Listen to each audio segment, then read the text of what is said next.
নমস্কার বন্ধুরা, রিনার রসুই আপনাদের সবাইকে স্বাগত। আশা করছি আপনারা সকলেই ভালো আছেন। নববর্ষ প্রায় চলে এলো, তাই আজকে আমি তৈরি করে দেখাবো নববর্ষ স্পেশাল রেস্টুরেন্টের স্টাইলে চিকেন চাপ। পুরো ভিডিওটি দেখার জন্য অনুরোধ রইল। তো চলুন দেখে নেওয়া যায় কিভাবে চিকেন চাপ তৈরি করে থাকি। চিকেন চাপ বানানোর জন্য এখানে নিয়েছি 4টে লেগ পিস। আমি ভালো করে ধুয়ে নিয়েছি। এবারে একটা ছুরির সাহায্যে আমি কাট দিয়ে নেব যাতে মশলা এবং লবণ ভালো করে ঢোকে।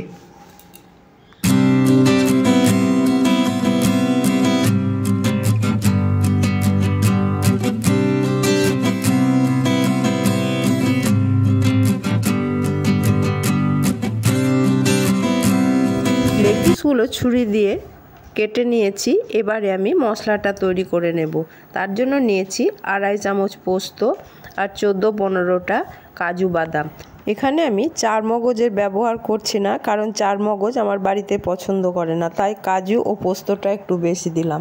এবারে কাজু আর পোস্তটা গুঁড়ো করে নিলাম। দেখুন ভালোভাবে গুঁড়ো হয়ে গেছে। এবারে আমি এর মধ্যে অন্য মশলাগুলো দিয়ে দেব। এখানে নিয়েছি 14-15 কোয়া রসুন, আর নিয়েছি 25 গ্রাম মতো আদা, আর 3টে শুকনো লঙ্কা, 3টে লাল কাঁচা লঙ্কা, আর 3টে পেঁয়াজ। এগুলো আমি দিয়ে দিচ্ছি মিক্সিং জারের মধ্যে। আর নিয়েছি 100 গ্রাম মতো টক দই। এবারে সব উপকরণগুলো একসাথে করে নিয়ে মিক্সিং জারের মধ্যে খুব ভালোভাবে একটা পেস্ট তৈরি করে নিচ্ছি। দেখুন পেস্টটা তৈরি হয়ে গেছে। এবারে লেগ পিসগুলোর মধ্যে এই মশলাগুলো আমি খুব ভালোভাবে মাখিয়ে নেব। হাত দিয়ে ভালো করে মশলাগুলো মাখাতে হবে যাতে কাটা অংশগুলোই ঢোকে। আর এখানে আমি দিচ্ছি 1.5 চামচ মতো লবণ আর মশলাগুলো ভালোভাবে এর মধ্যে মাখিয়ে নিচ্ছি। আর এখানে দিচ্ছি 1 চামচ মতো জায়ফল ও জয়িত্রীর গুঁড়ো আর 2 ঢাকা সাদা তেল। এই সবগুলো দিয়ে আমি আবারও ভালো করে মাখিয়ে নিচ্ছি। আর দিচ্ছি 2 চামচ মতো ফ্রেশ ক্রিম আর 1 চামচ গরম মশলা গুঁড়ো। ফ্রেশ ক্রিম যদি বাড়িতে নাই থাকে তবে না দিলেও চলবে। আর দিয়ে দিলাম 1/2 চামচ গোলমরিচের গুঁড়ো। এবারে সব উপকরণগুলো খুব ভালোভাবে মিশিয়ে নিতে হবে। তারপরে 3 থেকে 4 ঘন্টা আমি ম্যারিনেট করে রাখবো। সারা রাত ম্যারিনেট করে রাখলে খুবই ভালো, কিন্তু আমার হাতে বেশি সময় নেই, তাই আমি 3 থেকে 4 ঘন্টায় ম্যারিনেট করে রাখছি। মশলাগুলো লেগ পিসের মধ্যে খুব ভালোভাবে মিশিয়ে নিয়েছি। এবারে একটা ঢাকা দিয়ে 3 থেকে 4 ঘন্টা ফ্রিজের মধ্যে রেখে দিচ্ছি। 4 ঘন্টা বাদে ফিরে এলাম। তারপর গ্যাসের মধ্যে একটি কড়াই বসিয়ে দিলাম।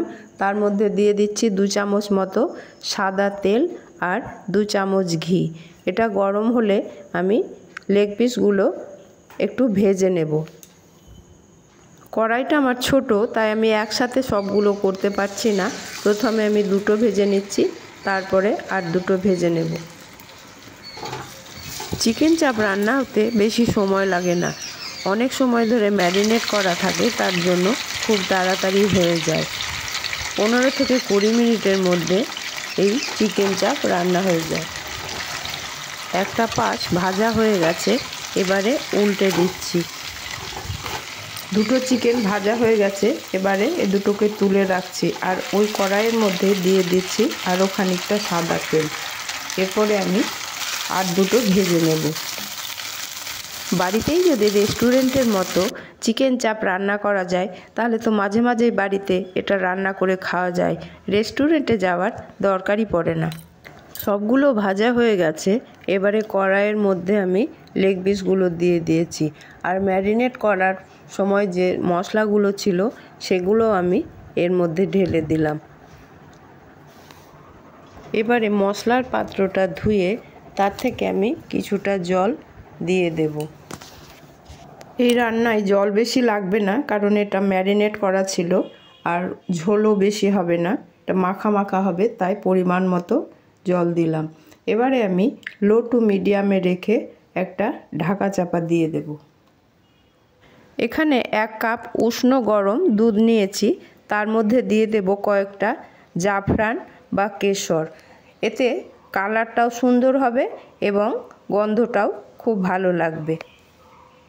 এটাকে আমি ভিজিয়ে আধ ঘন্টা মতো রেখে দেব। এবারে ঢাকাটা খুলে দেখব চিকেনটা কতটা সেদ্ধ হয়েছে।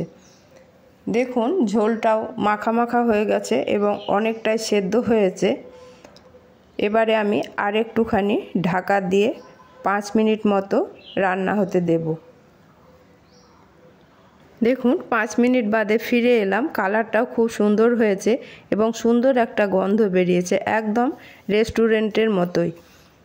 এবারে দিয়ে দেব যে দুধটা আমি জাফরান দিয়ে রেখেছিলাম সেইটা। দুধটা দেওয়ার পরে আমি আরেকটু নেড়েচেড়ে দিচ্ছি আর একটুখানি ফুটিয়ে নিচ্ছি। তারপরে আমি দিয়ে দেব অল্প একটুখানি কেওড়া জল। আমার কাছে গোলাপ জল নেই, তাই আমি শুধু কেওড়া জলই দিলাম। আপনাদের কাছে যদি গোলাপ জল থেকে থাকে তাহলে অল্প একটুখানি দিতে পারেন, গন্ধটা আরও সুন্দর হবে। রান্নাটা আমার হয়ে গেছে। এবারে একটা ঢাকা চাপা দিয়ে 5 মিনিট রেখে দেব, তারপরে এটাকে পরিবেশন করব। আমার এই রেসিপিটি আপনাদের প্রত্যেকের ভালো লাগবে এটাই আশা রাখছি। যদি ভালো লাগে তাহলে ছোট্ট একটা লাইক, কমেন্ট ও শেয়ার করবেন। দেখুন রান্নাটা দেখতে কত লোভনীয় হয়েছে, দেখেই খেতে ইচ্ছে করছে।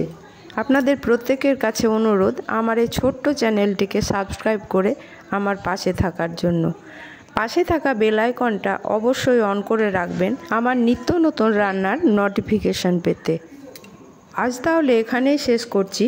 আবার আপনাদের সামনে হাজির হব নিত্য নতুন রেসিপি নিয়ে। আপনারা ভালো থাকবেন, সুস্থ থাকবেন, আমার পাশে থাকবেন। ধন্যবাদ।